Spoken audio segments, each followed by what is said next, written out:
"So, what do you think about the guy?" Katie asked her husband. David sighed and replied, "Still not exactly what I was looking for. I kind of expected it anyway." "Where do you even find those freaks?" David asked his wife. "What the heck are you talking about? I'm trying to do something at least. And you? You only know how to criticize what I'm doing." The young couple were arguing about yet another chef for their restaurant who was found by Katie. He wasn't exactly what they were looking for. "What I'm saying is that you need to be more thorough in your research and make sure that the chef you're bringing in is the right fit for the restaurant," said David. "It's not enough to just pick someone at random and expect it to work out. We need to make sure that we're getting the best person possible." Katie sighed. "I know that you're right.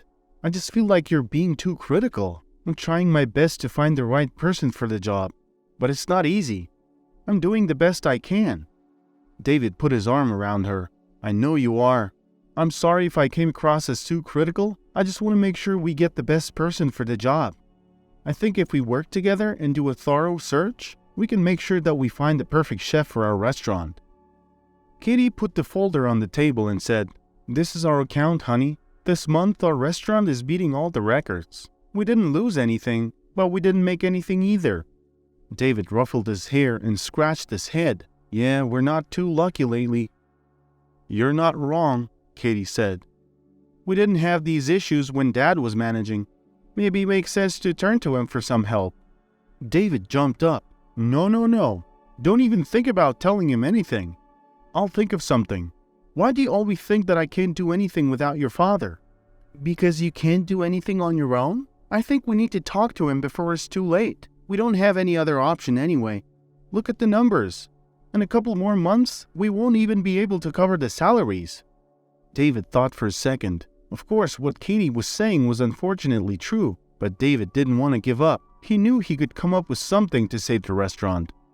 "I'll think of something," he said resolutely. "I'm not ready to give up yet." "Honey, we need a new chef. Someone old school, someone who doesn't chase the trends."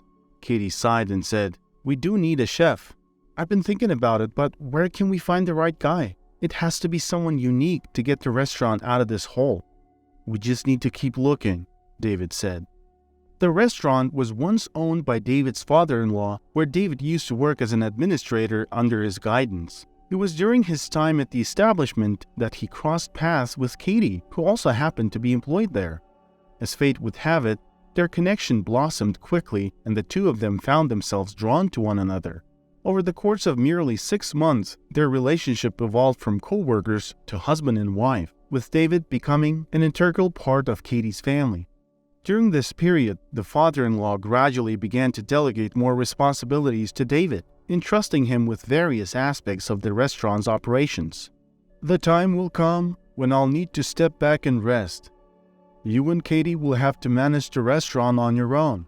I hope by then you'll have learned everything necessary. I don't want your children to go hungry."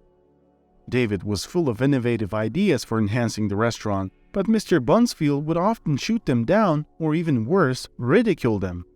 "Slow down there. If something's working perfectly fine, there's no need to change it," Mr. Bunsfield would caution. David would come home livid. "That old man, he has no clue what the modern world is all about. No one cooks like that anymore. You won't find a single restaurant with such outdated decor." On one hand, Katie hated hearing such negative remarks about her father, but on the other hand, David was her husband, and she believed in his vision. "Honey, be patient. Dad's been mentioning how tired he is of working and wants to retire to the countryside." David's frustration subsided a bit as he hugged his wife. "I can't wait. I have so many ideas and he just dismisses them without a second thought. I'm doing all this not for me, but for Melissa." Melissa, who was about to turn 15, was a bright and charming girl. She excelled academically, earning straight A's and engaging in numerous clubs and extracurricular activities. Both David and Katie were incredibly proud of their daughter and her accomplishments. Mr. Bunsfield had an unwavering love for his granddaughter Melissa, and he was prepared to do anything to ensure her happiness and well-being. When Melissa turned 14, he made a significant and heartfelt gesture to express his devotion. During her birthday celebration, he solemnly presented the keys to the restaurant to his daughter Katie and son-in-law David, symbolizing the transfer of ownership and trust in their ability to carry on the family business. "I hope I've imparted enough wisdom to you, and that you won't let the restaurant falter. I've invested my entire life and soul into this business," Mr. Bunfield said earnestly. David, visibly moved, replied, "Thank you so much. I won't let you down. The family business will only continue to thrive." While the intention to grow the restaurant was genuine, David's approach diverged from what had been successful in the past. He became convinced that the establishment needed a complete renovation to modernize its appeal. With this belief, he overhauled the concept and made sweeping changes to both the menu and the ambience. Unfortunately, these alterations did not have the desired effect. Profits began to decline gradually as the once thriving family business struggled to adapt to its new identity. A few years after implementing the changes, David came to the painful realization that his vision for the restaurant had not succeeded. With a heavy heart, he decided to revert to the original concept, hoping to recapture the magic that once made the establishment thrive. Sadly, it proved to be too late. The loyal customers who had frequented the restaurant for years had since found other places to dine, and they did not return despite the reinstatement of the old concept. Additionally, the highly skilled chef who had been renowned for his exceptional cooking refused to rejoin the team. As a result, the restaurant continued to flounder, showing no signs of improvement or recovery. "Honey, you remember we have guests coming over tomorrow, right?" Katie inquired. "What guests?" David's eyes widened as he suddenly clutched his head, realizing he had completely forgotten about the impending visit. "Do you think we can ask Melissa to cancel or postpone it?" Katie sighed before responding. "I don't think she will. It's too late now. They've already been informed." David fell silent for a moment before speaking up again. "I don't know. We've only met them once, and they already want to meet the parents? You know how Melissa is. She's stubborn. She definitely takes after her grandpa in that regard." "Yeah, she does. Well, let's prepare to meet our future relatives then." Due to the overwhelming workload and the challenges at the restaurant, David had genuinely forgotten that Melissa was getting engaged. In the constant hustle between home and work, he had lost sight of simply living and enjoying life's precious moments. Ironically, this was the exact outcome he had sought to avoid when he had dreamt of becoming a successful businessman. Almost 30 years ago, David left his provincial hometown in the northern states and moved to the city to escape his past. He was determined to make a fresh start and build a new life for himself. As a diligent student, he managed to balance his studies with a part-time job, working the night shift as a security guard. Eventually, he found himself employed at Mr. Bunfield's restaurant, where he decided to stay no matter what challenges he faced. To sweeten the deal, Katie, the beautiful daughter of the owner, captured his heart, making everything seem perfect for David. Over the years, David achieved the success he had always dreamed of, but not without its fair share of hurdles. As a father, he hoped that his daughter Melissa would find a partner who was not only loving, but also financially secure. His motivation for this desire was not rooted in personal gain. Rather, he simply wanted to ensure his daughter's well-being and happiness. He yearned for her to enjoy life without the worries and struggles that he himself had experienced. David was not entirely familiar with the background of Melissa's prospective partner or his family. As a result, he could only hope that everything would unfold according to his wishes. The following day, a crisis erupted at the restaurant. A high-profile guest had chosen to dine at their establishment, and as luck would have it, he was the one who discovered a strand of hair in his meal. His outraged response was so loud that it seemed as if windows would shatter. David immediately recognized the gravity of the situation and knew that it would take more than just altering the menu to resolve the issue. He would have to make sweeping changes, including replacing members of the staff. After tense negotiations, David and the disgruntled customer managed to reach an agreement, although the resolution came at a significant cost to David. Arriving home exhausted and frustrated, David was greeted at the entrance by Melissa. "Dad, I was about to call you. I thought you were late. Again." Seeing his daughter's face, David's heart instantly melted. "Baby, how could I? You're my treasure, sweetie." "All right, Dad, let me take your jacket. Mark and his mom will be arriving soon." "Mark, I've heard that name so many times, I can't wait to finally find out who they really are. Dad, they're wonderful people, you'll see. They're so nice and kind. David smiled but couldn't help thinking to himself, nice and kind, huh? Not the most advantageous traits in these times. David was still in the process of changing his clothes when the doorbell rang, signaling the timely arrival of the guests. As everyone gathered around the table, they began to engage in conversation, getting to know one another better. David scrutinized the guests with keen interest. Mrs. McAllister, Mark's mother, appeared robust with rosy cheeks, and she greeted everyone with a warm, wide smile. After exchanging pleasantries and enjoying some coffee, David began to ask Mark questions about his life and aspirations. So, Mark, tell us about your plans for the future. Well, I'm finishing school in 2 months, and I'm planning to join KB Works, Mark replied. I've heard of that company. What makes you so confident that they will hire you? David asked curiously. I completed an internship there, and they offered me a position afterward, Mark explained. At that moment, Mark's mother, Mrs. McAllister, chimed in. Mark is such a responsible young man. He always achieves what he sets his mind to. But enough about business. We brought you some homemade pickles as a gift. Don't worry, we made them ourselves using fresh and natural cucumbers. As Mrs. McAllister proudly displayed jar after jar of pickles and jams on the table, David and Katie exchanged glances. They had always considered themselves part of a more affluent circle, and the scene before them seemed rather peculiar. The hosts exchanged another look, and David, unable to resist, asked, You guys are farmers or something? Mrs. McAllister laughed and replied, Of course, you've got to have a farm in the country. At that moment, she began placing eggs on the table as well. Expressions of disdain slowly appeared on Katie and David's faces. Katie eyed some of the eggs with odd stains on them and likely guessed their origin. So, you have chickens too, huh? She inquired. Oh yes, we have lots of chickens. You should try my roasted chicken sometime. It's delicious, Mrs. McAllister offered enthusiastically. Katie interjected. So, you guys are basically villagers, huh? Confused by the sudden change in tone, Mark's mother nodded hesitantly. Katie's demeanor shifted as she mumbled under her breath, barely audible.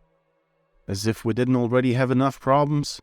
She shook her head and rolled her eyes. David couldn't contain his laughter. He gestured for Katie to follow him into the kitchen. Honey, I think we've got ourselves a big problem, David began. How many times did I tell you that we needed to talk to Melissa? I mean, they're hillbillies, honey. Look at her. She's still taking out her dirty farm stuff on our expensive table. We're gonna have to do some serious cleaning once they leave. Unbeknownst to them, Melissa had quietly approached the kitchen and overheard the entire conversation. She walked in and confronted her parents. Dad? Mom? What's wrong with you two? Why are you acting like this? David and Katie laughed it off. Honey, you can't be serious about Mark, can you? He's not the type of guy you want to be with. I mean, he'll take you back to his dirty old farm and you'll spend the rest of your life shoveling manure and tending to animals. Tears welled up in Melissa's eyes as she struggled to contain her emotions. Wow, just wow. I can't believe I'm actually hearing all this. She left the kitchen and returned to the table. Babe, what's wrong? What happened? Mark asked his girlfriend, concerned. Honey, did you hurt yourself? Let me see, Mark's mother inquired, thinking Melissa might have touched something hot or sharp in the kitchen. At that moment, David and Katie returned to the table, having reached a consensus in private. Katie began to speak. My husband and I have talked, and we think there's too big of a gap between us. I'm sorry to say this, but we don't think we can keep this relationship going. What? I don't understand. What are you talking about, Mrs. Harris? Mrs. McAllister asked, her smile gradually fading. Mark furrowed his brow, glanced at Melissa's tear-streaked face, and then at her parents. It was at that moment that the situation became all too clear to him. Mark gently guided his mother towards the door, and Melissa quickly followed them. Sweetheart, please don't go, David pleaded with Melissa as she stood by the door. Shame on you guys, Melissa retorted, slamming the door behind her. She'll be back. You'll see, She'll thank us when the time comes, David said, trying to reassure himself and Katie. They clinked their glasses and downed their wine, hoping to find solace in their decision. Melissa attempted to catch up with Mark and his mother, but they had already driven off. She tried calling him repeatedly, but he kept declining her calls. Desperate, Melissa texted him to say she didn't share her parents' views and that her decision to be with him remained unchanged. Mark texted back, explaining that he needed some time to think and asked her to give him some space. Feeling lost and heartbroken, Melissa spent the evening wandering around the city alone. Tears streamed down her face, and she couldn't bring herself to return home. At that moment, the only person she wished she could confide in was her grandfather, Ben. After his wife's passing, Ben lived a solitary life in his house, which was situated not too far from Melissa's home. Feeling the need for comfort and understanding, Melissa made up her mind to pay her grandfather a visit. She poured out her heart to Grandpa Ben, recounting everything that had transpired at the house, and he was not pleased. "Honey, your parents are young and still haven't realized something very important. You go home and get some rest." Despite the late hour, Ben decided to visit David and Katie. He entered their house quietly and approached the table where they were in the process of cleaning up and placing the items Mark and his mother had brought into plastic bags. "Hey, Dad, what are you doing here so late?" Ben didn't respond right away. Instead, he calmly walked over to the table and sat down. He requested a plate, knife, and fork.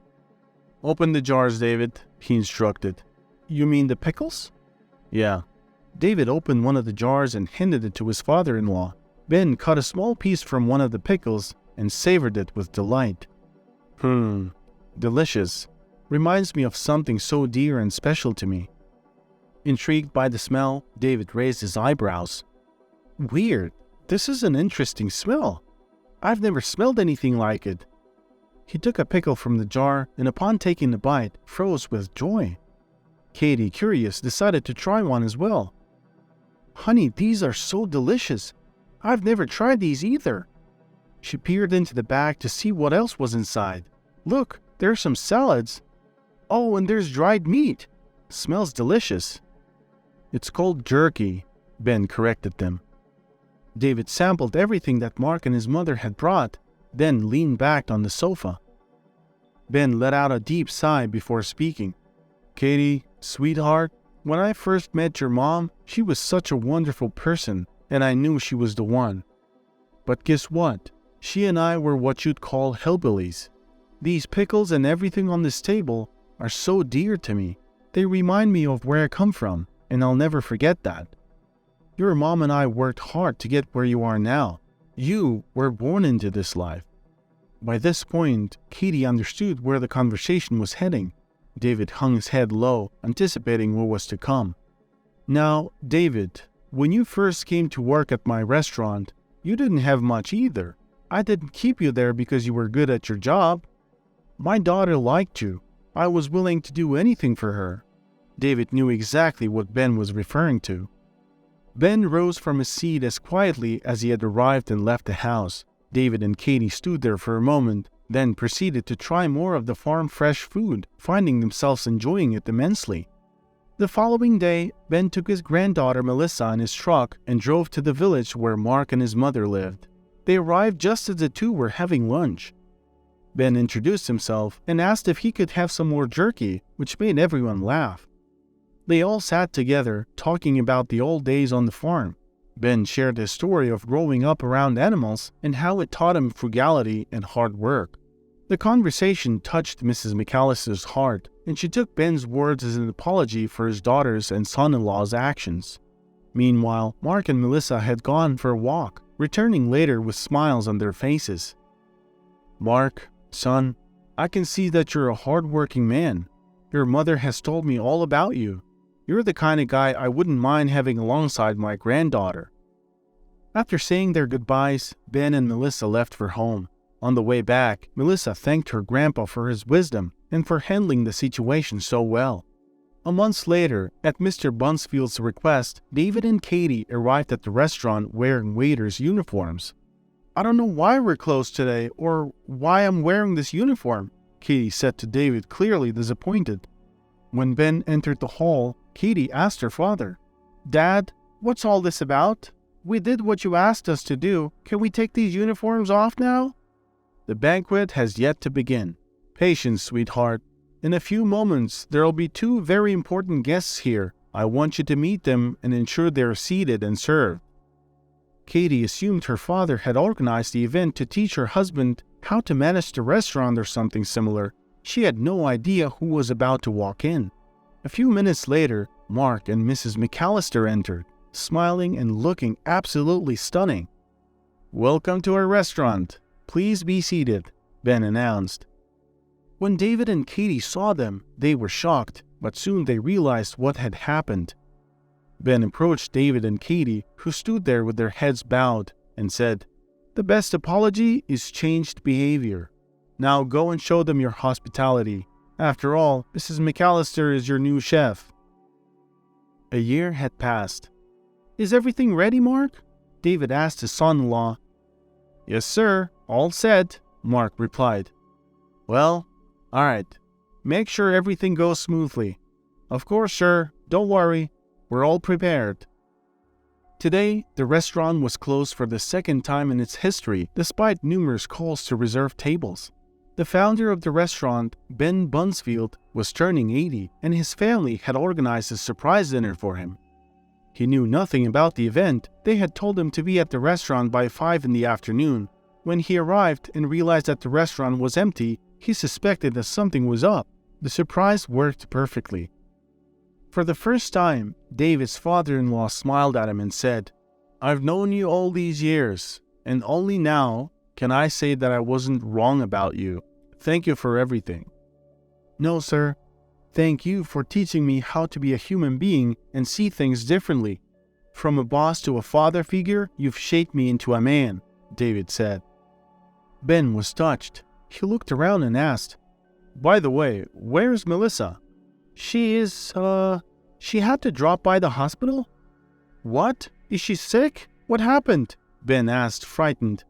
"I don't think so, sir. I think she's got a surprise for you."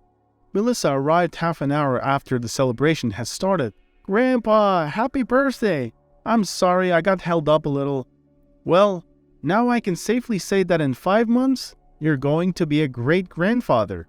Ben couldn't believe what he was hearing. He was overjoyed. "Mark and I want to name him Ben, in your honor, Grandpa." Ben hugged Melissa and cried, "It's one of the best gifts in my life. Thank you so much." Mr. Bunsfield looked at Katie and David, who were standing next to their new relatives, Mark and Mrs. McAllister. He approached all of them and thanked them for the wonderful children they had raised. 5 months passed quickly. Grandpa didn't want to stay at home at all. He paced back and forth impatiently in front of the maternity hospital. "Why is it taking so long?" he asked. Katie turned to him and said, "Dad, you're tired. Let me get you a taxi. If I need one, I will call it myself." At that moment, the main door opened and a nurse came out congratulating everyone. David hugged his son-in-law's mother and they went in circles laughing. "If it weren't for your cucumbers, Mrs. McAllister, I don't even know how it would all turn out." Everything turned out really well, indeed. It took a while for Mrs. McAllister to get used to her new role as a chef in the family restaurant, which now attracted many customers. Mrs. McAllister was an excellent chef. She was simply destined to cook delicious meals. Anyone who tried her cooking would automatically get hooked. David paid her very well, not only because she was a good chef, but also because they were now one family.